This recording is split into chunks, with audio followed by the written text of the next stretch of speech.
టేస్టీగా, ఈజీగా గోంగూర పులావ్ ఎలా చేయాలో చూసేద్దాం రండి. Hello all, welcome to Subba blogs. ముందుగా స్టవ్ మీద కుక్కర్ పెట్టుకొని స్టవ్ ఆన్ చేసుకొని 3 table spoon oil, 1 table spoon నెయ్యి వేసుకోవాలి. ఆయిల్ హీట్ అయ్యాక హోల్ గరం మసాలా వేసుకొని సన్నంగా నిలువుగా ఉల్లిపాయలు కట్ చేసుకొని ఉంచుకున్నవి వేసుకొని కలుపుకోవాలి.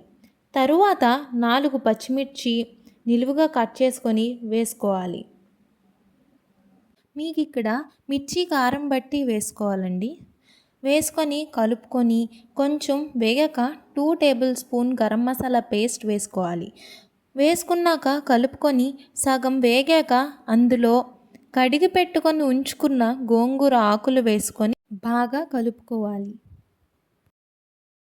బాగా కలుపుకున్నాక చిటికెడు పసుపు వేసుకొని బాగా కలిపి మొత్తం వేగిపోయాక బియ్యం వేసుకొని ఒకసారి కలుపుకోవాలి. నేను ఇక్కడ 2 టీ గ్లాసుల బియ్యం తీసుకున్నానండి. 2 నిమిషాలు ఉంచుకున్నాక అందులోకి 4 గ్లాసుల నీరు వేసుకున్నాను. ఇందులోకి నేను ఒక గ్లాస్కి 2 గ్లాసుల కొలతతో వాటర్ తీసుకున్నానండి.